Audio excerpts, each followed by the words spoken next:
Ce matin, nous allons parler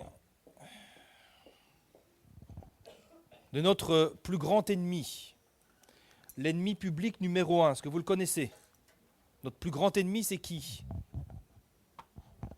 Qui ça? Le diable? Ouais, il y a une bonne réponse. On pense que c'est le diable. On pense que c'est lui le plus redoutable. Mais notre plus grand ennemi, quelqu'un l'a dit, c'est nous-mêmes. Eh oui, nous sommes notre plus grand ennemi. C'est vrai, on a souvent tendance à penser que notre plus grand ennemi, c'est le diable. Mais ce n'est pas le cas. Vous savez, le diable, on peut le chasser. Il y a tellement de récits dans le Nouveau Testament où vous voyez Jésus qui chassait les démons. Il n'y a pas de problème avec ça. Le diable, on peut le faire fuir également. La Bible nous dit « Résistez au diable et il fuira loin de vous ». Mais nous-mêmes, ce que la Bible appelle notre chair, notre nature humaine, charnelle, corrompue, notre mauvais cœur, comment vous faites pour la chasser? Comment vous faites pour la vaincre? Comment vous faites pour la faire fuir? Ce n'est pas possible. Elle est avec nous en permanence. Quand vous dormez, elle est là. Quand vous vous levez, elle est là. Quand vous mangez, elle est là. Alors ce matin, nous allons voir comment combattre, comment vaincre notre plus grand ennemi, la chair. Et on va lire ensemble dans Galates chapitre 5, versets 16 à 25. Et nous avons là toutes les clés qui nous permettront de comprendre comment vaincre la chair. Galates chapitre 5, verset 16.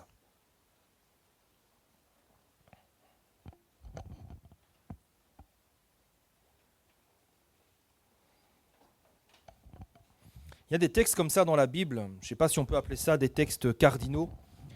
En tout cas, ce sont des textes vraiment majeurs, des textes qui font un exposé extraordinaire des choses de Dieu, des choses spirituelles. Et ce texte en fait partie. Voilà ce que nous dit donc l'apôtre Paul, voilà ce qu'il dit aux Galates et ce qu'il nous dit ce matin. Je dis donc, marchez selon l'esprit, en accord avec l'esprit, en soumission avec l'esprit, c'est ça que ça veut dire. Et vous n'accomplirez pas les désirs de la chair. Car la chair a des désirs contraires à ceux de l'esprit. Et l'esprit en a de contraires à ceux de la chair. Il y a une guerre. Ils sont opposés entre eux, afin que vous ne fassiez point ce que vous voudriez. Si vous êtes conduits par l'esprit, vous n'êtes pas sous la loi. Or, les œuvres de la chair, elles sont manifestes, elles sont évidentes. Ce sont l'impudicité, l'impureté, la dissolution, l'idolâtrie, la magie, les inimitiés, les querelles, les jalousies, les animosités, les disputes, les divisions, les sectes, l'envie, l'ivrognerie, et oui, les excès de table, et oui, et les choses semblables. Je vous dis d'avance, comme je l'ai déjà dit, que ceux qui commettent de telles choses, que ceux qui pratiquent de telles choses, n'hériteront pas le royaume de Dieu. Mais le fruit de l'esprit, c'est l'amour, la joie, la paix, la patience, la bonté, la bienveillance, la fidélité ou la foi, la douceur et la maîtrise de soi. La loi n'est pas contre ces choses. Mais ceux qui sont à Jésus-Christ ont crucifié la chair avec ses passions et ses désirs. Si nous vivons par l'esprit, marchons aussi selon l'esprit. Amen. On va décortiquer ce texte et on va commencer par voir d'abord c'est quoi la chair. Pourquoi c'est notre ennemi. Et nous allons voir ensuite comment la vaincre durablement. Alors la chair, c'est quoi? C'est quoi la chair? Ce que la Bible appelle la chair, c'est tout simplement notre nature humaine telle qu'elle est devenue, telle qu'elle a été transformée depuis le péché d'Adam et Ève. Nous devons bien comprendre que, avant que le péché entre dans le monde, l'homme était parfait. Adam et Ève étaient deux êtres absolument parfaits et toute la création était parfaite.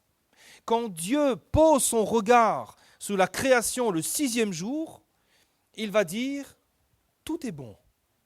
Et quand il a créé l'homme et la femme, il va dire « tout est très bon ».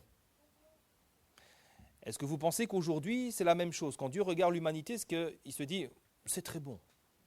Je ne pense pas. Qu'est-ce qui s'est passé? Il y a eu le péché. Depuis que le péché est entré dans le monde, le péché a absolument tout corrompu. Vous savez qu'avant, du temps d'Adam et Ève, les lions, ils ne mangeaient pas de viande. Mais alors, je ne sais pas pourquoi ils avaient de telles dents pour manger de l'herbe, mais en tout cas, les animaux ne mouraient pas. Mais depuis que le péché est entré dans le monde, c'est là qu'il a commencé à avoir la mort, c'est là que le sang a commencé à couler. C'est là que tout s'est détérioré, c'est là que la vie des hommes a commencé à se raccourcir, c'est là qu'il y a commencé à avoir des maladies, c'est là qu'il y a commencé à avoir des jalousies, de l'animosité, des querelles, des meurtres. Et depuis, notre humanité est totalement corrompue par le péché. Totalement. La Bible dira même qu'elle en est esclave. Esclave, ça veut dire qu'elle n'est pas libre. Elle n'a pas d'autre choix que de faire ce que le péché lui impose.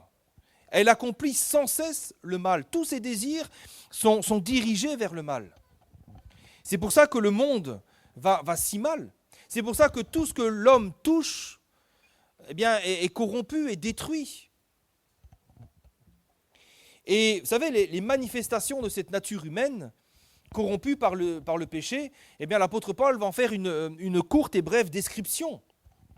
On ne va pas refaire toute la liste, mais nous avons compris quand même que les œuvres de la chair, ce qu'elle va produire en nous, ce qu'elle produit, ce qu'elle manifeste, la seule chose qu'elle peut faire, ça parle d'immoralité, de débauche, de pratiques dégradantes, ça nous parle d'occultisme, de sorcellerie. On va chercher ailleurs qu'en Dieu ce que Dieu seul peut nous apporter. Ça nous parle de haine, ça parle d'hostilité, de colère, de division, de rivalité, d'envie, de jalousie, etc., etc. Et la liste est très longue. Et puis, la conclusion, elle est sans équivoque. Il n'y a pas de doute permis. Au verset 21, l'apôtre Paul dit « Je vous dis d'avance ». Comme s'il disait « N'espérez pas qu'il y ait une autre issue à tout cela. Ceux qui commettent de telles choses, ceux qui les pratiquent, qui aiment ces choses-là, qui les entretiennent, ils n'hériteront pas le royaume de Dieu. »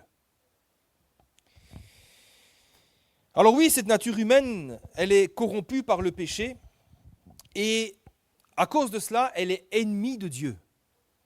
Elle est ennemie de Dieu. Et la raison, elle est simple. Romains 8, verset 7 nous en donne l'explication. Elle est ennemie de Dieu parce qu'elle ne se soumet pas à la loi de Dieu et qu'elle ne le peut même pas. Qu'est-ce que vous voulez faire? Elle ne peut absolument pas se soumettre à la loi de Dieu. Qu'est-ce que vous voulez que Dieu fasse avec ça? Elle ne se soumet pas. C'est une nature qui est rebelle, qui est pécheresse, qui est 100% tournée vers le mal. Elle est incompatible avec Dieu. Et c'est pour ça que les hommes, naturellement, sont rebelles à Dieu. Parce que c'est cette nature charnelle qui les domine. Ils sont rebelles à Dieu, rebelles à son autorité. Ils sont rebelles à l'ordre qu'il a établi dans la création. Et on le voit d'autant plus aujourd'hui. Où on voit que les hommes brandissent le poing contre Dieu en disant « mais voilà, on est contre tout ce que Dieu a établi. » Rebelles à lui obéir et à se soumettre à sa volonté. Ce qui veut dire que la seule direction dans laquelle la chair nous conduit, la seule direction dans laquelle notre nature humaine nous pousse, c'est le péché et la désobéissance. Il n'y a pas d'autre chemin. C'est pour ça que, vous savez, il y en a qui pensent, oui, mais moi je ne suis pas une si mauvaise personne que ça. Moi, je ne viens pas à l'église, je ne prie pas, je ne veux pas m'engager avec le Seigneur, je ne vais pas m'engager par les eaux du baptême, etc. Mais je ne suis pas une si mauvaise personne que ça. Dieu va quand même m'accepter dans le ciel. Mais comment voulez-vous? Cette nature charnelle, nous l'héritons dès la naissance. Elle est là, elle est présente et elle agit en nous, elle corrompt nos pensées, elle corrompt nos actes, elle corrompt tout. Comment voulez-vous que Dieu dise « Ah ben toi ça va, t'es pas si mauvais que ça, je vais t'accueillir dans le ciel ». C'est pas possible. Ça a une implication très, très importante. Ça veut dire que notre nature humaine, elle ne peut être ni rachetée, ni améliorée, ni même corrigée. Pourquoi? Parce qu'elle est totalement dépravée. Vous savez, ce sont des choses qu'on comprend dans la vie du quotidien. Vous savez, quand vous faites un accident avec votre voiture, un gros accident, il y a ce qu'on appelle parfois le sinistre total. Et un sinistre total, ça veut dire quoi? Ça veut dire, ah ben là, on ne peut rien récupérer. Sinistre total, là, on ne peut rien faire. Là, il faut juste mettre à la poubelle et on ne peut plus rien faire. Il n'y a plus rien à récupérer sur cette voiture. La nature humaine, corrompue par le péché, elle est dans un état de sinistre total. On ne peut rien récupérer. Et d'ailleurs, les œuvres en sont le témoin. Il n'y a qu'à regarder autour de nous. On a une planète qui est si belle, je ne fais pas de politique ni d'écologie, hein. On a une planète qui est si belle, on a des choses extraordinaires et pourtant, tout est corrompu. Ce que le sol produit est corrompu. Il y a tellement de pesticides, tellement de choses mauvaises dans le sol. Tout est corrompu. Il y a le réchauffement climatique, il y a des dérèglements partout. Le monde va mal. Et puis, même sans aller dans des choses comme ça, regardez dans les familles, regardez dans la politique, regardez dans la société, il n'y a rien qui va. Tout ça, ce sont les effets du péché. Maintenant, évidemment, il y a une bonne nouvelle à tout ça. La bonne nouvelle, c'est que maintenant que nous sommes en Christ, tout ça est terminé. Le pouvoir de la chair a été brisé et nous sommes devenus de nouvelles créatures. Le Seigneur n'a pas cherché à améliorer l'ancien, le Seigneur a fait tout nouveau. 2 Corinthiens 5, 17 nous dit que celui qui est en Christ, il est une nouvelle création. Toutes choses sont devenues nouvelles, les anciennes choses sont passées. Oui, le Seigneur fait de nous des nouvelles créatures, nos péchés sont pardonnés, purifiés, nous sommes désormais ses enfants, nous avons reçu un cœur nouveau, nous sommes passés par la nouvelle naissance et nous pouvons marcher en nouveauté de vie. C'est ce que nous dit aussi Romains chapitre 6, verset 6, qui nous dit que la chair, notre vieil homme, a été crucifiée avec Christ, afin que le corps du péché, la chair, soit réduit à l'impuissance. C'est très important parce que si vous lisez dans la Louis II, lui, il va traduire autrement. Monsieur Louis II va dire que la chair a été détruite. Et ce n'est pas vrai. Le mot, la bonne traduction, c'est que ça a été réduit à l'impuissance. Pour que nous ne soyons plus esclaves du péché. Alors maintenant, pourquoi je vous dis tout ça? Et pour une raison simple. Pourquoi en tant qu'enfant de Dieu, si le pouvoir de la chair a été brisé, si le Seigneur a fait toutes choses nouvelles, pourquoi cette chair, elle reste quand même notre plus grand ennemi aujourd'hui? Pourquoi? Eh bien, la réponse, elle est très simple. Qui n'a jamais péché depuis qu'il a donné son cœur au Seigneur? Qui? Est-ce que depuis que nous sommes passés par les eaux du baptême, on s'est engagé avec le Seigneur, on peut dire « Je n'ai plus jamais péché de ma vie ». Il n'y a plus jamais eu une parole mauvaise. Il n'y a plus jamais eu un mensonge. Il n'y a plus jamais eu une mauvaise attitude. Il n'y a plus jamais rien eu de tout ça. Qui peut dire ça? Le silence parle plus que les mots. Hein. Alors pourquoi? Jacques chapitre 1 verset 14 nous dit « Chacun est tenté quand il est attiré et amorcé par sa propre convoitise. Puis la convoitise, lorsqu'elle a conçu, elle enfante le péché, et le péché étant consommé, produit la mort. » Ce que Jacques nous dit ici, c'est que la tentation, le fait d'être amorcé, ça vient d'où? Ça ne vient pas du diable. S'il y a des enfants de Dieu qui pêchent encore, s'il y a des enfants de Dieu qui font des choses qu'il ne faut pas, l'origine de ça, ce n'est pas le diable, mais c'est notre propre nature, notre propre convoitise. C'est ce qu'il a dit. Hein. Chacun est tenté quand il est attiré et amorcé par sa propre convoitise. Un peu plus loin, chapitre 4, verset 1, Jacques dira « D'où viennent les luttes et d'où viennent les querelles parmi vous ?» Il y en a qui diraient « ça c'est le diable. C'est le diable qui attaque l'église, ça. Frère, il faut prier, il faut chasser le diable. » Et Jacques va dire « N'est-ce pas de vos passions qui combattent dans vos membres ?» Et là, on se trompe d'ennemi. Hein. Pendant que vous chassez le diable, lui, il est au loin comme ça, mais il rigole. Hein. Il dit trompez-vous d'ennemi. Hein. Il n'est pas question du diable, mais de nous. Maintenant, regardez les paroles de Jésus. Matthieu, chapitre 15, verset 19. Jésus va dire que c'est du cœur que viennent les mauvaises pensées, les meurtres, les adultères, les débauches, les vols, les faux témoignages, les calomnies. Voilà les choses qui souillent l'homme. Jésus va dire que ce n'est pas le diable, ça vient du cœur de l'homme. Le diable est hors de cause ici. Nous voyons donc que le véritable problème, le plus grand problème, ce n'est pas le diable, mais c'est nous. C'est notre nature humaine et charnelle. Et maintenant, la clé, elle est là. Cette nature humaine, même si nous avons reçu le Saint-Esprit, même si le pouvoir de la chair a été brisé, eh bien cette nature humaine, elle est encore là. Et elle peut encore exercer son influence dans notre vie. Et ça, c'est très important de bien le comprendre. Vous savez, au moment où nous sommes devenus de nouvelles créatures, on a reçu Jésus dans notre cœur, dans notre vie, nous sommes passés par la nouvelle naissance, la chair, elle n'a pas été détruite. La chair, elle n'est pas morte. Nous avons juste été libérés de son pouvoir. La chair, elle pouvait nous rendre esclaves, et maintenant, elle ne le peut plus. Elle était notre maître, maintenant, elle ne l'est plus. Et c'est ce que nous avons lu tout à l'heure. Romains chapitre 6, verset 6, qui nous dit que la chair, notre vieil homme, a été crucifiée avec Christ, afin que le corps du péché, la chair, soit réduit à l'impuissance, pour que nous ne soyons plus esclaves du péché. Si nous sommes nés de nouveau, ça veut dire que nous ne sommes plus esclaves du péché, mais ça ne veut pas dire pour autant que nous ne pécherons plus jamais. Ça ne veut pas dire pour autant que le péché et la chair ne peuvent plus nous influencer. Ça veut dire qu'encore aujourd'hui, même si nous sommes enfants de Dieu, même si nous sommes remplis du Saint-Esprit, nous pouvons encore être influencés par la chair si nous l'écoutons, si nous lui obéissons volontairement, si nous lui donnons volontairement le pouvoir de dominer notre vie. Et ça, c'est un principe que l'apôtre Paul va expliquer dans Romains chapitre 7, versets 18 à 25. Il va dire « Ce qui est bon, je le sais, n'habite pas en moi, c'est-à-dire dans ma chair. » Il avait compris ça, l'apôtre Paul. Il va dire « J'ai la volonté, mais non le pouvoir de faire le bien. » C'est-à-dire ça, il parle de « en lui-même ». Il dit « Je ne fais pas le bien que je veux, et je fais le mal que je ne veux pas. Et si je fais ce que je ne veux pas, ce n'est plus moi qui le fais, mais c'est le péché qui habite en moi.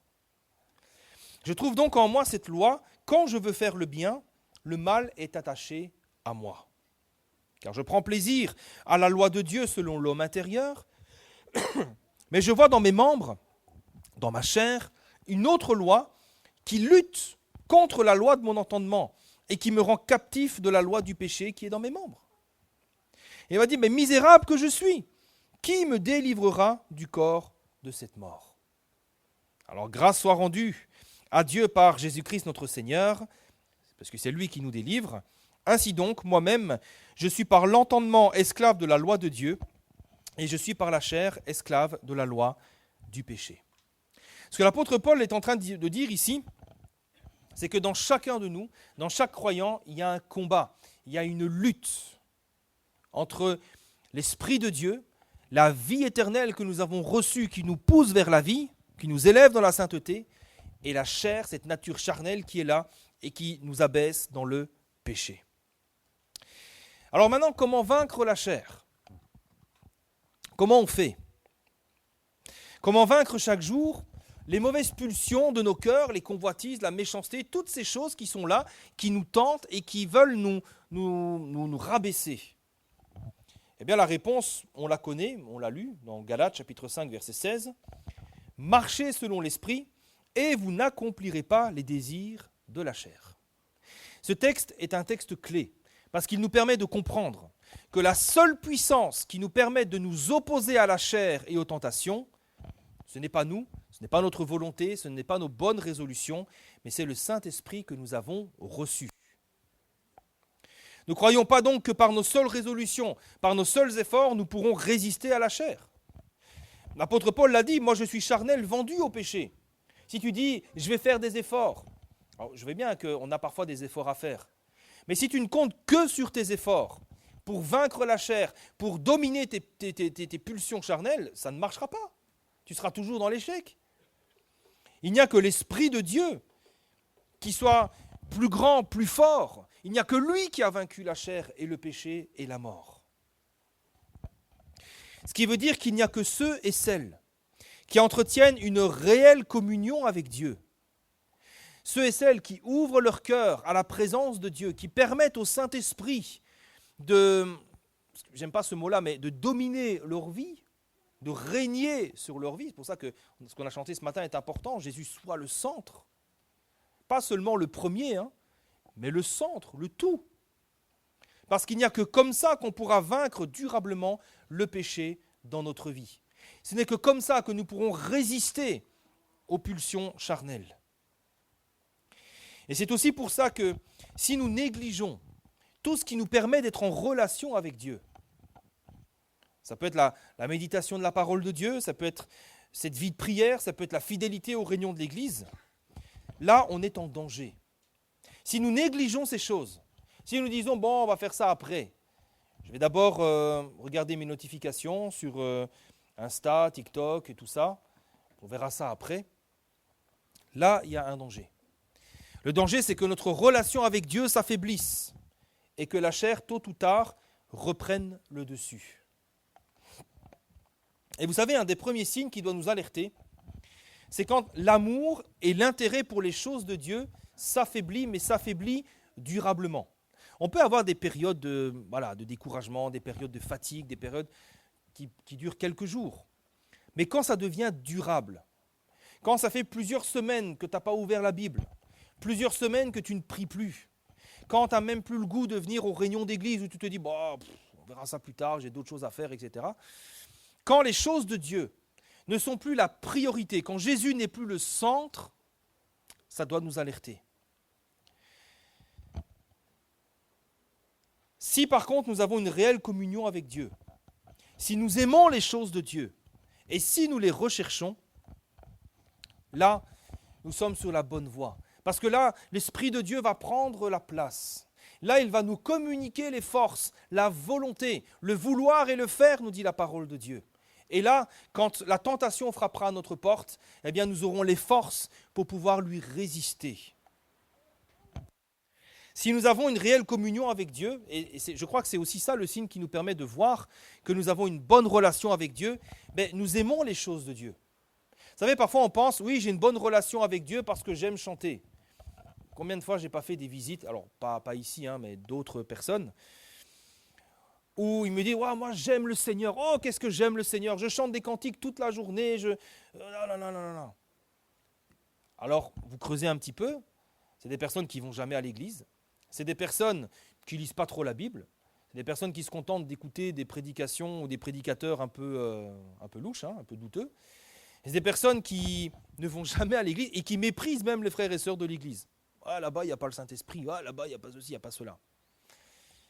Là, il y a un gros problème. Pourquoi ? Parce que quand on a une bonne relation avec Dieu, forcément, on aime l'église. L'église, c'est le corps de Christ. Comment ? La Bible nous dit, jamais personne n'a haï son propre corps. Si vous faites partie du corps de Christ, si vous avez une bonne relation avec Dieu, comment voulez-vous ne pas aimer le corps de Christ ? On aime l'église. On aime les frères et sœurs. Alléluia. Et puis on aime prier. On aime la parole de Dieu. On aime se plonger dans la parole, même si parfois on ne comprend pas tout. Ce n'est pas grave. On aime lire la Bible. On aime ce contact avec les choses de Dieu. Mais par contre, quand il commence à y avoir un désintérêt pour les choses de Dieu, là, il y a danger. Surtout si ça devient durable. Et vous savez, tout ça est très important. Parce que c'est dans notre communion avec Dieu que Dieu va nous communiquer la chose la plus importante. Cette chose qui va nous garder du péché et de la chair. Et ça, c'est quoi ? Eh bien, c'est l'amour. L'amour de Dieu. Vous savez, la puissance qui nous permettra de combattre la chair et de lui résister, c'est l'amour que nous avons pour Dieu. Vous savez, tout commence par le premier et le plus grand commandement. Tu aimeras ton Dieu, ton Seigneur, ton Dieu. Et nous le savons, vous savez, aimer Dieu, ce n'est pas un amour uniquement sentimental. Oui, tu aimeras ton Dieu de tout ton cœur, mais il n'y a pas que ça, de toute ta force, de toute ta pensée. Aimer Dieu, ce n'est pas qu'un amour sentimental. Aimer Dieu, ça veut dire aussi et avant tout choisir Dieu. Quand on aime quelqu'un, on choisit cette personne. C'est pour ça d'ailleurs qu'on dit, quand on se marie, on dit cette personne c'est l'élu de mon cœur. Il y a eu un choix qui est fait. Aimer, c'est choisir. J'aime ma petite fille, quand je dois lui donner le bain à 18h et que je suis fatigué, comme on dit en Belgique, je suis sketé, mon amour pour elle fait que c'est elle que je choisis. C'est son intérêt que je choisis. C'est comme ça. Quand vous aimez quelqu'un, vous choisissez cette personne. Elle est votre priorité, elle est le centre. Aimer Dieu, ça veut dire avant tout choisir Dieu. Le mettre en premier, au centre de toute chose. 1 Jean chapitre 5 verset 3 nous dit que l'amour de Dieu consiste à garder ses commandements. Je choisis Dieu. Et il n'est pas question seulement de sentiments. Il est question surtout de choix et d'obéissance. Et si vous voulez un exemple, regardez comment Dieu nous aime. Dieu nous aime de cette manière-là. Dieu nous a choisis. Et les textes sont nombreux dans la parole qui nous montrent que Dieu nous a choisis. Il nous avait élus avant même la fondation du monde. Vous imaginez un petit peu ? Il nous a choisis, il nous a élus. Aimer Dieu, c'est donc un choix et un engagement qui ne dépend pas de l'état de nos sentiments. Mais cet amour-là, il ne vient pas de nous. Cet amour-là, il vient, il nous est communiqué lorsque nous sommes en communion avec le Seigneur. Cet amour-là, il nous est communiqué par le Saint-Esprit. La Bible nous dit que l'amour de Dieu est répandu dans nos cœurs par le Saint-Esprit. Et quand vous êtes en communion avec Dieu, lorsque vous vous entretenez dans la communion avec le Seigneur, c'est là que cet amour va être communiqué. Et c'est là que vous allez apprendre à connaître Dieu et que nous allons chercher toujours à le mettre en premier. Quand nous aimons Dieu de cette manière, quand cet amour est entretenu, alors il y a un choix que nous ferons. Nous aurons en tout cas les forces, les capacités de faire ce choix. Un choix qui est difficile, mais un choix qui procure la vie et qui nous rendra toujours vainqueurs sur le péché. C'est ce que Jésus a dit dans Luc chapitre 9, verset 23. « Si quelqu'un veut venir après moi, qu'il renonce à lui-même, qu'il se charge chaque jour de sa croix et qu'il me suive. » Ce choix, si nous aimons Dieu de tout notre cœur, ce choix, c'est la crucifixion. C'est de mourir à nous-mêmes. Aimer Dieu, choisir Dieu nous conduira donc chaque jour à renoncer à nous-mêmes. C'est-à-dire renoncer à nos passions, à nos désirs corrompus, renoncer à la jalousie, renoncer à la haine, à la vengeance, à la colère. Vous savez, il y a des pulsions parfois, c'est comme ça. Hein. Vous voyez quelqu'un qui a plus que vous, il y a de la jalousie. Mais parfois, c'est juste des pulsions qui sont là comme ça. Il peut y avoir la vengeance. Vous savez, quelqu'un vous a fait du mal, la première chose, vous voulez vous venger. Vous voulez prendre quelque chose et lui jeter dessus. Il y a des pulsions qui sont là comme ça. Ça peut être aussi la triche, la fraude, le mensonge. Vous êtes dans des difficultés financières, vous avez la possibilité de tricher, de filouter, et il peut y avoir la tentation qui est là, une voix, quelque chose qui vous dit « mais vas-y, vas-y ». Et puis ça peut être aussi l'impudicité, les relations faciles, le vice. Et ça, on le sait, malheureusement, des fois quand il y a des problèmes dans le couple, ou quand il y a des problèmes relationnels ou autres, on peut vite être tenté comme ça. Et se dire « allez, pourquoi pas, pourquoi pas ». Allez, c'est juste répondre, c'est juste un SMS, c'est juste... Voilà. Vous savez, tout ça, c'est difficile pour nous. On n'aime pas renoncer à ça. Parfois, on n'aime pas. Pourquoi ? Parce que ce n'est pas facile. Ce n'est pas quelque chose de facile et Jésus ne l'a pas caché. Il compare ça à une crucifixion. Alors maintenant, vous allez me dire, oui, mais crucifier, c'est quand même... c'est pas une mince affaire quand même. Mais vous savez que cette crucifixion, de toute façon, elle est déjà faite. On pense parfois que crucifier la chair, ça va nous demander de faire tout un truc, mais vous savez que la chair, elle est déjà crucifiée. On l'a lu dans Galates chapitre 5, verset 24. Ceux qui sont à Jésus-Christ, ils ont crucifié la chair avec ses passions et ses désirs. C'est quelque chose qui est déjà fait. Alors peut-être que vous ne le saviez pas, mais tout enfant de Dieu a déjà crucifié sa chair et son ancienne nature. Et si vous vous souveniez du jour où vous avez donné votre cœur au Seigneur, du jour où la chair a été crucifiée, est-ce que vous avez souffert ? Je ne pense pas. Hein. Qui a souffert quand il a donné son cœur au Seigneur ? Personne. Là encore, le silence parle plus que les mots. Hein. On n'a pas souffert. Ça a été une libération pour nous, non ? Ça a été une grande joie. Crucifier la chair, c'est ça. Ça procure chez nous une grande libération, une grande joie. Peut-être pas sur le moment. Peut-être pas dans les... Vous savez, ces pulsions-là, il faut leur résister quelques secondes. Parfois, ça se joue vraiment sur généralement, ça se joue sur quelques secondes. Hein. Oui ou non, c'est quelques secondes. Sur le moment, c'est sûr, c'est pas agréable. Vous prenez le marteau, vous enfoncez un clou, c'est pas agréable. Mais après, quelle joie, quelle libération. Seigneur, j'ai été tenté, mais je suis resté ferme. J'ai été tenté, mais je n'ai pas péché contre toi. Maintenant, la crucifixion de la chair, parfois c'est mal compris. Vous savez, on a souvent cru que crucifier la chair, ça voulait dire que la chair, elle est morte, une fois pour toutes. Et c'est pour ça que parfois certains pensent qu'il faut toujours chasser le diable. Chaque fois qu'il y a une tentation, on se dit « Ah, le diable m'a tenté, le diable, le diable, le diable, le diable, le diable. » Vous savez, quand la Bible nous dit que la chair, elle est crucifiée, ça ne veut pas dire qu'elle est détruite, ça veut seulement dire qu'elle a été mise à mort. Et ça, c'est simple à comprendre. On a dans la Bible l'exemple d'une crucifixion. Jésus avec les 2 brigands. Et quand on a mis les brigands sur la croix avec Jésus, est-ce qu'ils sont morts au moment même où ils ont été crucifiés? Ah non, ils n'étaient pas morts. Ils pouvaient encore parler, ils pouvaient interagir les uns avec les autres. Les 2 brigands se sont adressés la parole. Et d'ailleurs, un des 2 brigands a même pu se repentir de ses péchés et recevoir le salut, alors qu'ils étaient crucifiés. Jésus sur la croix, il n'est pas mort tout de suite. Quand on a planté les clous, quand on l'a dressé sur la croix, Jésus n'est pas mort, c'est pas là qu'il a expiré. Jésus pouvait parler, il pouvait échanger avec ceux qui étaient présents. On parle d'ailleurs des 7 paroles de Jésus sur la croix. Jésus a parlé lorsqu'il était sur la croix. Il a parlé à sa mère, il a parlé à ses disciples, il a parlé aux brigands. Et puis on lui a donné une éponge aussi avec du vinaigre, et il a bu. Donc Jésus sur la croix, il était encore bien vivant. Eh bien pour notre chair, notre ancienne nature, c'est exactement pareil. Elle est crucifiée, c'est-à-dire qu'elle n'a plus le pouvoir de nous rendre esclaves. Mais elle peut parler, elle peut nous influencer. Et si nous l'écoutons, si nous ne détournons pas le regard d'elle, si nous l'écoutons, si nous entretenons une relation avec elle, si c'est auprès d'elle que nous allons chercher conseil et pas auprès du Seigneur, ben, elle va continuer à nous dominer. Elle va continuer à dominer nos vies. Et c'est ce qui explique pourquoi vous avez parfois des chrétiens qui chutent. C'est pour ça que parfois dans les églises, vous avez des chrétiens qui commettent des péchés pires que parfois même chez les païens. Parce que la nature charnelle, elle n'a pas été tenue à l'écart de leur vie. Ils ont entretenu une relation avec elle, une relation secrète, une relation cachée évidemment. Ce n'est pas des choses qu'on va exposer sur la voie publique. On cache ces choses-là. Mais vous savez que tôt ou tard, tout ce qui est caché finira par être révélé.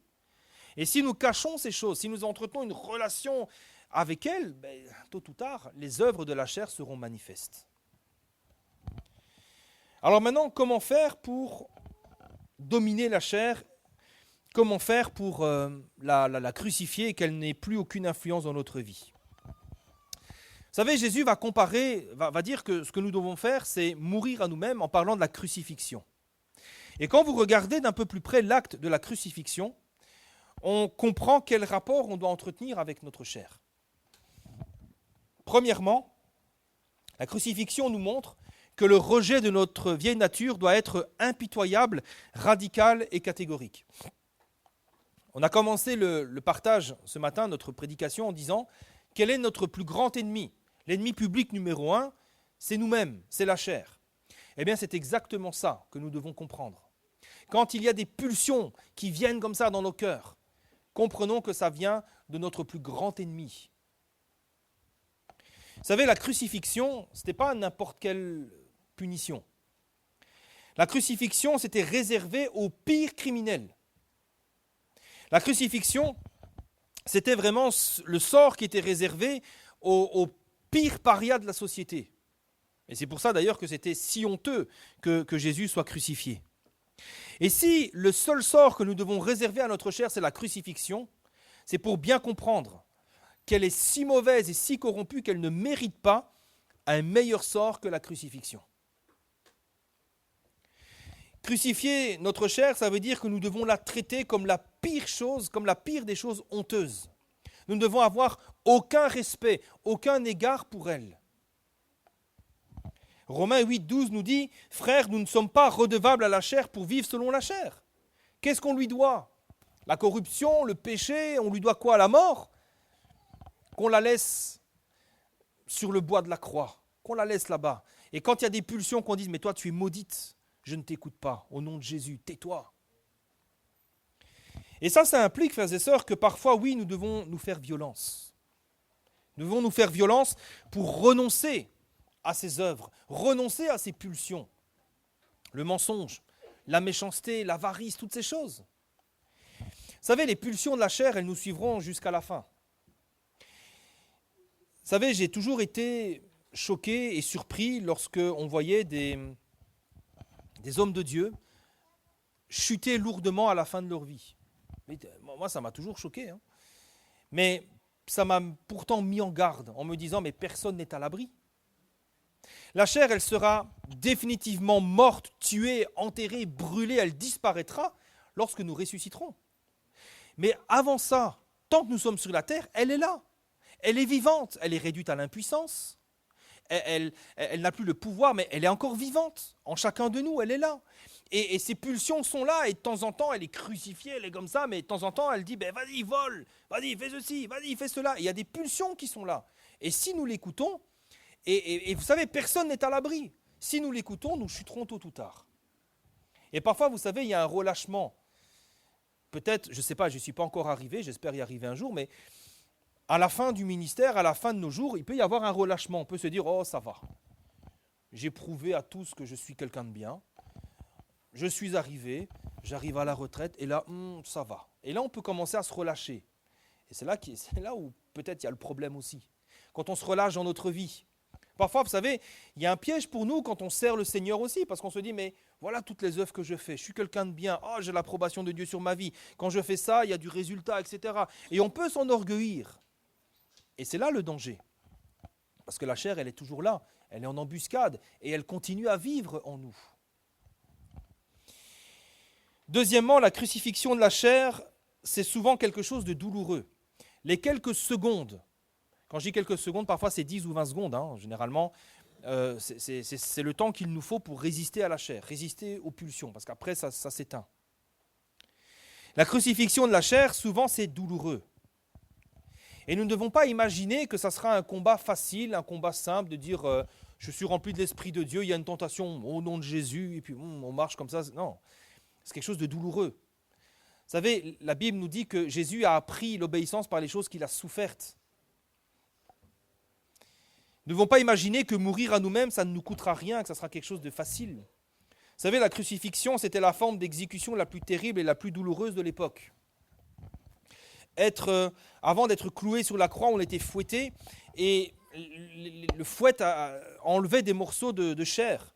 C'était d'ailleurs si terrible qu'il y en a qui mouraient même avant d'être crucifiés. Hein. Et donc, vous étiez dans un état de très grande souffrance. Et puis, quand on enfonçait les clous, il faut bien s'imaginer que ça transperçait tout. Ça transperçait la chair, les nerfs, les os qui se brisaient à coups de marteau. C'était ça. C'était quelque chose de douloureux. Eh bien, renoncer à nous-mêmes, au péché et à la tentation, c'est souvent une douleur. C'est une souffrance. Vous savez, d'ailleurs, l'apôtre Paul dira, vous n'avez pas encore souffert jusqu'au sang en renonçant au péché. L'apôtre Paul, certainement, parfois, il avait dû renoncer jusqu'au sang pour renoncer au péché, cette mort à soi-même. Vous savez, Jésus ne nous a jamais caché ces choses. Dans Matthieu chapitre 5, verset 29, il va dire « Si ton œil droit est pour toi une occasion de chute, arrache-le et jette-le loin de toi. Si ta main droite est pour toi une occasion de chute, coupe-la et jette-la loin de toi. » Ce n'est pas quelque chose qui se fait sans douleur. Ce n'est pas quelque chose qui se fait « je coupe ma main, pouc, pouc, voilà ». Il y a une douleur, ça demande du courage, ça demande de la détermination. Et malheureusement, parce que certains ne veulent pas en payer le prix, c'est pour ça que certains péchés demeurent actifs dans notre vie. On doit couper certaines choses parfois. On doit couper peut-être certaines relations. On doit couper certaines fréquentations. On doit couper parfois certains écrans. Et on ne paye pas le prix de ça. On se dit non, je ne veux pas. Et malheureusement, certains péchés demeurent actifs. Ils sont là en sommeil. Parce qu'on n'a pas osé s'en séparer. Et peut-être, tôt ou tard, en tout cas certainement, les choses vont ressurgir. Vous savez, le malheur que ces choses provoquent dans notre vie sont bien pires que la douleur de nous séparer de ces choses. je répète parce que c'est important, le malheur que le péché provoque dans notre vie est pire que la douleur de nous séparer de ces choses. Et puis troisièmement, le rejet de notre ancienne nature, de la chair, ça doit être décisif. Il n'y a pas de négociation. Il n'y a pas de « allez, cette fois-ci ça va ». Vous savez, la crucifixion, quand on parle de crucifixion, c'était une mort lente, une mort progressive. Parfois, il passait plusieurs jours sur la croix. Mais c'était une mort certaine. Personne n'y survit. Personne, un jour, a dit « Bon, les gars, ça fait 2 semaines que je suis sur la croix, vous pouvez me détacher parce que de toute façon, je ne vais pas mourir. » Non. Quand on vous crucifie, c'est sûr et certain, il n'y a pas de retour en arrière, vous mourrez. Autrement dit, si nous avons crucifié la chair avec ses passions et avec ses désirs, nous devons rester déterminés à ce qu'elle reste crucifiée jusqu'à ce qu'elle soit détruite totalement. D'ailleurs, c'est pour ça qu'il y avait des soldats sur le lieu de la crucifixion. On ne crucifiait pas les gens, on les laissait là. Il y avait des soldats. Pourquoi ? Parce que parfois, il pouvait y avoir des petits malins qui voulaient faire descendre les victimes de la croix. Et les soldats, ils étaient là. Et parfois, quand il y avait des gaillards qui ne mouraient pas, ils étaient un petit peu plus forts que les autres, on leur brisait les jambes pour qu'ils n'aient plus la force de se maintenir debout. Et comme ça, ils pliaient sous leur propre poids et ils mouraient étouffés. Autrement dit, nous devons être déterminés à ne jamais laisser les comportements charnels dominer nos vies. Jamais. On doit être déterminé, dire non, non et non. Je ne permettrai pas à ce que ces choses soient dans ma vie. Alors c'est vrai qu'ils peuvent nous tenter. Vous savez, tous ici présents, tous, moi y compris, on a tous des pulsions du péché, des pulsions charnelles qui sont là. Ça sera comme ça jusqu'à la fin de nos jours. Des pulsions de colère. Alors après, ça dépend un petit peu de chacun. Des pulsions de colère, ça peut être des pulsions pour le mensonge, ça peut être des pulsions, des choses qui sont là comme ça, voilà, c'est la chair qui parle, c'est la chair qui veut agir. Mais dites-vous bien qu'on n'est jamais obligé de lui obéir. Jamais. Si nous lui obéissons, c'est toujours volontairement, c'est toujours nous qui disons d'accord, qui nous donnons notre accord. Vous savez, on dit parfois c'est plus fort que moi. Alors peut-être que c'est ce qu'on ressent, mais ce n'est pas la vérité. La vérité, c'est que non, ce n'est pas plus fort que toi. La vérité, c'est que tu as succombé. La vérité, c'est peut-être que l'Esprit de Dieu n'est pas suffisamment présent, n'est pas suffisamment fort en toi pour te permettre de résister. Mais la vérité, c'est que non, la chair n'est pas plus forte que nous. Elle a été réduite à l'impuissance. C'est nous qui la laissons nous dominer. C'est nous qui négligeons peut-être les choses de Dieu. C'est nous, je ne dis pas ça pour vous culpabiliser, mais pour montrer qu'il y a un chemin qui nous permet de marcher dans la victoire. Et ce chemin, c'est la communion avec le Seigneur. Vous savez, si on tombe constamment dans les mêmes péchés, c'est que soit on ne s'est jamais vraiment repenti, ça veut dire que finalement, on aime le péché plus que Dieu. Parfois, c'est ça aussi. Il y en a, ils aiment leur péché, ils aiment ça, ils ne veulent pas s'en séparer. Ou alors, c'est parce qu'après qu'on se soit repenti, on continue à regarder en arrière. On n'est pas déterminé, on ne l'a pas vraiment crucifié. On a eu peur de lui faire du mal, de se séparer de ça. Vous savez, c'est un peu comme si après avoir crucifié la chair, on continue à entretenir une relation avec elle, même de loin. On continue à la regarder, continue. Certains ont renoncé au jeu de hasard, par exemple, et puis quand vous passez devant le PMU, vous commencez à regarder, c'est quoi le nouveau jeu à gratter, c'est quoi la loterie, c'est quoi ceci, cela, le tiercé, les chevaux, etc. C'est comme ça.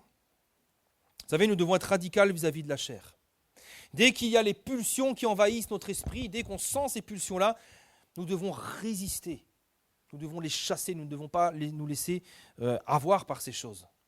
Si on commence à négocier, si on commence à réfléchir, à se demander est-ce que je vais y céder ou pas, est-ce que vraiment c'est un péché ou pas, on le sait si c'est un péché ou pas de toute façon, vous êtes déjà battus. Galates 5,24 nous dit « Ceux qui sont à Jésus-Christ ont crucifié la chair avec ses passions et ses désirs. » Ça veut dire qu'on lui a déclaré la guerre, on ne va pas reprendre les négociations avec elle. On a réglé définitivement le problème, on ne va pas retraiter le problème. La chair n'a pas droit de citer, la chair n'a pas le droit de parole dans notre vie. Quand elle agit par ses pulsions, c'est tais-toi, c'est non, tais-toi. Maintenant, c'est vrai que dans la pratique, tout ça peut nous sembler parfois difficile. En tout cas, ceux qui luttent contre la chair, vous le savez, c'est parfois très difficile. C'est pour ça que quand on parle de crucifier la chair, nous ne devons pas regarder à ce que nous perdons, nous devons plutôt regarder à ce que nous gagnons. Et ça aussi, c'est une des clés. Parfois, renoncer à la chair, on se dit « Oh là là, je vais perdre ceci, je vais perdre cela, je perds une opportunité, je perds… » Ne devons pas regarder à ce que nous perdons, mais regardons plutôt à ce que nous gagnons. Vous savez, ce que nous allons gagner en crucifiant la chair est tellement plus grand, plus précieux que ce que nous perdons. Vous savez, quand nous crucifions la chair, finalement, nous renonçons à des excréments pour gagner de l'or. On est gagnant quand même, hein? Qui refuserait ça? C'est comme échanger de vieilles guenilles souillées pour des habits de roi. Qui voudrait pas ça? Vous savez, c'est exactement ce que fait l'apôtre. Dans le texte que nous avons lu, l'apôtre Paul, Galates chapitre 5. Il va finalement comparer les œuvres de la chair avec le fruit de l'esprit. C'est ça qu'il va faire. Il va dire, regardez ce que la chair va produire dans votre vie et regardez ce que l'esprit va produire maintenant dans votre vie. Ils sont opposés entre eux. Mais regardez dans quel chemin ils vont vous mener l'un et l'autre. L'apôtre Paul va dire, regardez les œuvres de la chair. L'impudicité, l'impureté, les querelles, les jalousies, etc., etc. Et vous savez combien ces choses nous font souffrir? On le sait. Combien de fois, c'est vrai que l'alcool c'est quelque chose d'un peu de festif, mais l'abus d'alcool, l'ivronnerie, combien de familles n'ont pas été détruites à cause de ça? Les violences, combien? C'est terrible. L'impudicité, sur le coup c'est excitant, une relation nouvelle, etc., ceci, cela, on se sent valorisé, mais les familles détruites derrière, la trahison, on ne s'en remet pas. Et c'est ça les œuvres de la chair. Il y a une séduction, il y a quelque chose, et après c'est la catastrophe. Ça c'est là où nous conduit la chair. Et l'apôtre Paul nous dira que si nous renonçons à tout cela, que si nous crucifions notre chair chaque jour, alors voilà ce que nous allons gagner. Et là il va nous parler du fruit de l'esprit. Et il va nous parler de l'amour. L'amour. L'amour surnaturel de Dieu, un amour parfait. Un amour qui nous permet d'aimer même nos ennemis. Un amour qui nous permet de faire du bien. Vous savez, l'inverse de l'amour, c'est la haine. Jamais personne n'a été heureux dans la haine. Jamais personne ne s'est épanoui dans la haine. Trouvez-moi une seule personne sur la terre qui est remplie de haine et qui dit « Moi, je suis heureux. Moi, ça va. Oh là là, je vous hais tous. Je me sens tellement bien depuis que je vous hais. » Non, Quelqu'un qui est dans la haine, c'est quelqu'un qui est dans les ténèbres. Quelqu'un qui est rongé par la haine. C'est une haine qui le ronge. D'ailleurs, Satan, il est rongé par la haine. Mais quand on aime, qu'est-ce qu'on est heureux? Le cœur est léger quand on aime. Quand on fait tout par amour, les choses sont beaucoup plus légères. Même si on est fatigué. Moi, j'ai appris l'amour avec ma fille, parce qu'on est fatigué avec les petits-enfants des fois. Mais l'amour, ça vous fait passer tout ça. Vous oubliez tout ça. Vous oubliez. Quand vous faites les choses par amour, le cœur est tellement plus léger. Et voilà la première chose que le Saint-Esprit produit dans nos vies. L'amour. Vous n'avez plus de haine, mais vous avez de l'amour pour les uns, pour les autres. Le cœur est léger. Après l'amour, il y a la joie. Cette joie surnaturelle de Dieu, le cœur est léger, cette joie, une joie qui ne va pas dépendre des temps, des circonstances. Cette joie simplement de savoir que vous êtes enfant de Dieu. Cette joie simplement du fait que j'ai résisté à la chair. Je suis saint. Dieu prend plaisir dans ma vie. C'est une joie qui déborde de notre cœur et qui se répand autour de nous, qui ne dépend pas des temps, des circonstances. Tu peux même être malade, mais être dans la joie, parce que c'est la joie du Seigneur qui remplit nos cœurs. Et puis il y a la paix. Oh là là, vous savez, quand vous crucifiez la chair, la paix de Dieu, elle est là et elle envahit votre cœur. Cette paix qui permet de rester calme et serein en toutes circonstances. Vous êtes dans la paix, tranquille. Vous savez, c'est des choses qui n'ont pas de prix. Vous savez, la paix, il y en a qui se droguent pour avoir la paix, malheureusement. Qui prennent des produits épouvantables pour connaître la paix. Il y en a qui prennent des médicaments pour être en paix, pour pouvoir dormir. Alors que ce sont des choses, simplement si vous crucifiez la chair, si vous laissez le Saint-Esprit remplir votre vie, c'est des choses que le Saint-Esprit va produire. Et puis il va y avoir la patience, capable de tout supporter. sans que l'amour, la joie et la paix en soient affectés. Vous allez être patient. Puis il y a la bonté. La bonté, c'est l'amour du bien, la bienveillance. On va commencer à penser, à agir dans l'intérêt des autres. La fidélité. On va commencer à être fidèle dans nos engagements, dans notre obéissance à Dieu. La douceur. Nous ne serons plus agressifs. On ne sera plus comme des ours mal léchés. Mais on sera rempli de douceur. Nos paroles, nos pensées, on sera rempli de douceur. Et enfin, la maîtrise de soi, le contrôle sur nous-mêmes, sur nos paroles, sur nos pensées, notre corps, la discipline surnaturelle du Saint-Esprit. Tout ça, c'est ce que le Saint-Esprit veut produire en nous. C'est l'œuvre, le fruit de l'Esprit. Et au fur et à mesure que nous renonçons à la chair et au péché, eh bien, le Saint-Esprit nous transforme à l'image de Jésus. Et qu'est-ce qu'il y a de plus grand, de plus beau, de plus glorieux que de ressembler au Seigneur? Alors ne regardons pas à ce que nous perdons, regardons à ce que nous gagnons. À chaque fois que nous renonçons à la chair, au péché, nous devenons de plus en plus semblables à Christ. Le Saint-Esprit va développer ces choses en nous. Nous ne perdons rien, nous gagnons tout. Amen, je conclus. L'apôtre Paul, nous l'avons lu tout à l'heure, Galates chapitre 5, expose la vie chrétienne comme un combat. Et oui, la vie chrétienne, c'est un combat. Un combat entre la chair et l'Esprit de Dieu. Pas un combat entre le diable et Dieu. Le diable est vaincu, lui. C'est terminé pour lui. Dieu est vainqueur. Il n'y a plus de combat. Le combat, il se situe dans nos cœurs, il se situe dans nos vies, entre la chair et l'Esprit. Ce sont deux puissances qui nous conduisent sur des chemins opposés. Il y a une puissance qui est vaincue, la puissance de la chair, et il y a la puissance de l'Esprit, c'est une puissance que nous devons laisser, à qui nous devons laisser le contrôle de notre vie, parce qu'elle ne le prendra jamais de force. Ces deux puissances, elles nous conduisent sur des chemins opposés. L'une nous conduira vers le péché, la mort, elle nous fera ressembler au diable, et elle nous conduira en enfer. Et l'autre nous conduira dans la sainteté, dans la vie éternelle. Elle finira par nous faire ressembler à Jésus, et elle nous destinera à aller au ciel pour l'éternité. Alors nous avons ce choix à faire. Et dans Matthieu chapitre 7, verset 13, et je conclus avec ce texte, Jésus dira, « Entrez par la porte étroite. Prenez le chemin difficile. Parce que large est la porte, spacieux est le chemin qui mène à la perdition. Et il y en a beaucoup qui entrent par là. Ben oui, c'est facile, il n'y a pas d'effort à faire. Vous remarquez de toute façon que quand vous ne faites pas d'effort, forcément les comportements charnels reviennent rapidement. Il n'y a pas besoin d'effort pour pécher. Mais étroite est la porte, resserré est le chemin qui mène à la vie, et il y en a peu qui les trouvent. Alors que le Seigneur nous vienne en aide. Amen. Que le Seigneur nous vienne en aide et que ce matin encore nous puissions chaque jour prendre notre croix, renoncer à la chair, au péché, à ses désirs, que nous puissions résister par la puissance de Dieu et qu'ainsi nous soyons transformés chaque jour à l'image de notre Seigneur Jésus-Christ. On prie le Seigneur ensemble ?